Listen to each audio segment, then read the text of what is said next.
அஸ்ஸலாமு அலைக்கும் வரஹ்மத்துல்லாஹி வபரகாத்துஹு. அல்ஹம்துலில்லாஹ் நஹ்மதுஹு வ நுஸல்லி அலா ரசூலில் கரீம். அம்மா பாத்.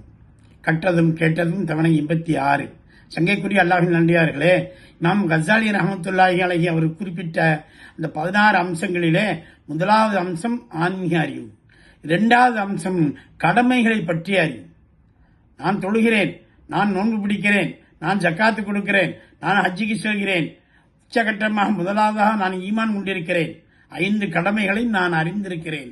ஆனால் அந்த 5 கடமைகளை எந்த அளவு கடைபிடிக்க வேண்டும், எவ்வாறு இருக்க வேண்டும் என்பதை நான் அறிந்திருக்கிறேனா? அந்த கடமைகளை பற்றிய அறிவு எனக்கு இருக்கிறதா? ஈமான் கொள்ள வேண்டும், ஈமான் கொண்டிருக்கிறேன், லா இலாஹ இல்லல்லாஹ் முஹம்மது ரசூலுல்லாஹ் ஸல்லல்லாஹு அலைஹி வஸல்லம். ஆனால் அந்த ஈமான் முழுமையான ஒரு ஈமானாக இருக்கிறதா? ஒரு சிறப்புக்குரிய ஈமானாக இருக்கிறதா?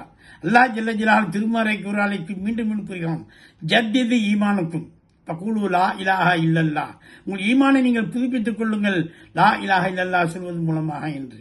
அப்ப அந்த லா இலாஹ இல்லல்லாஹ் என்ற ஈமானை புதுப்பித்துக் கொள்ள வேண்டும் என்றால் என்ன, எவ்வாறு புதுப்பித்துக் கொள்வது என்பதையெல்லாம் அறிந்தால் அந்த ஈமானுடைய கடமையை நாம் அறிந்து கொள்கிறோம்.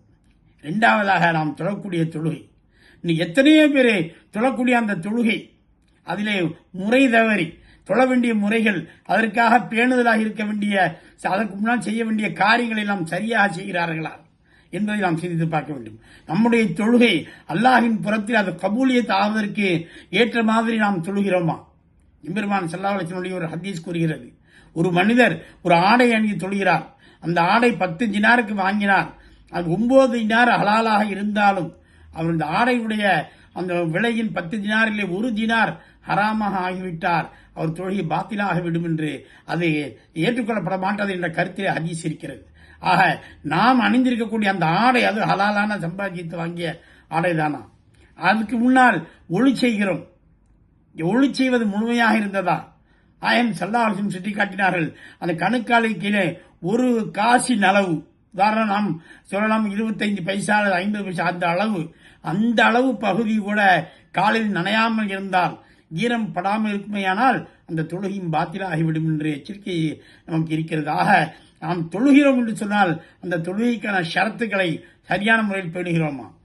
சில பேர் தொழுகைக்கு அந்த ருக்குவுக்கு போன சமயம் வேகமாக அந்த ரக்காத்தை பிடித்து வர வேண்டும் என்பதற்காக ஓடி வருகிறார்கள். முதலாவது இதுவே அது சரியான வழி இல்லை. நாயகம் ஸல்லல்லாஹு அலைஹி வஸல்லம் சொல்லியிருக்கிறார்கள், தொழுகைக்கு உடனே வர வேண்டும், ஆனால் அதற்காக அந்த ரக்காத்தை பிடிக்க வேண்டும் என்பதற்காக ஓடி வருவது கூடாது. வந்து எந்த ரக்காத் கிடைக்கிறதோ அதை பெற்றுக்கொள்ளும் என்ற கருத்திலே ஹதீஸ் இருக்கிறது. இருந்தாலும் பெரும்பாலும் மக்கள் பள்ளிவாசலிலே நாம் பார்க்கத்தான் செய்கிறோம், ஓடித்தான் வருகிறார்கள். சரி, அப்படி வந்தாலும் பரவாயில்லை.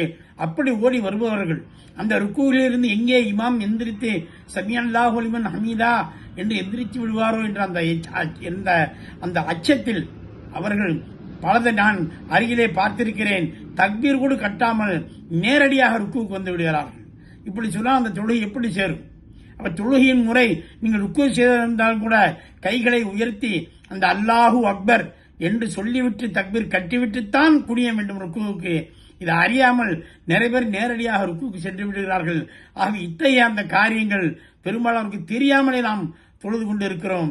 இதையும் நாம் கவனித்து தொழுகையுடைய ஷரத்துகள் என்ன, தொழுகை நம்முடைய தொழுகை கபூலியத் ஆவதற்காக எவ்வாறெல்லாம் செய்ய வேண்டும் என்பதெல்லாம் ஆலிம்களும் கற்று தெரிந்து நம்முடைய தொழுகை நாம் அறியாமலேயே அது பாத்திலாகிவிடக்கூடிய அந்த அபாயம் இருப்பதால் அறிந்து தொழ வேண்டும். ஆக இது ஒரு அறிவு. இதே போலத்தான் நோன்பு, இதே போலத்தான் ஜக்காத், இதே போலதான் ஹஜ்ஜி. ஒவ்வொன்றையும் ஏதோ நான் நோன்பு பிடிக்கிறேன், ஏதோ நான் ஜக்காத்து கொடுக்கிறேன், ஏதோ நான் ஹஜ்ஜிக்கு போகிறேன் என்று சொல்லாமல் அந்த நோன்பு, இந்த நோன்புக்கான ஷரத்துக்களை முழுமையாக பின்பற்றக்கூடிய யார் பெற்றிருக்கிறதா என்பதை ஆலிம்களிடம் தெரிந்து தெளிவு பெற்று, ஜக்காத் கொடுப்பது இன்னாருக்கு கொடுக்கிறேன், இன்னாருக்கு கொடுக்கக்கூடாது என்பதெல்லாம் சரியான வழிகாட்டுதல்படி அதை கேட்டு அறிந்து அதன்படி கொடுப்பதும், அதே போல ஹஜ்ஜுடைய கடமைகளையும் அறிந்து, ஹஜ்ஜிக்காவது ஒரு கைடு என்று வருகிறார். ஆகவே பெரும்பாலும் அவருடைய சொல்படி நாம் கேட்டுத்தான் நடக்கிறோம். இருந்தாலும் ஒவ்வொரு கடமைகளை செய்யும் போதும் அந்த கடமைகளை பற்றிய அறிவு எந்த அளவுக்கு அதிகமாக பெற்றுக்கொள்ள வேண்டுமோ அந்த அளவு பெற்றுக்கொண்டு அந்த கடமை செய்தால் இது ஒப்புக்கொள்ளப்பட்ட ஒரு அந்த 5 கடமைகளை பற்றிய அந்த அறிவு இந்த 5 கடமைகளுடைய நன்மையும் நமக்கு முழுமையாக தந்துவிடும். அல்ஹம்துலில்லாஹ்.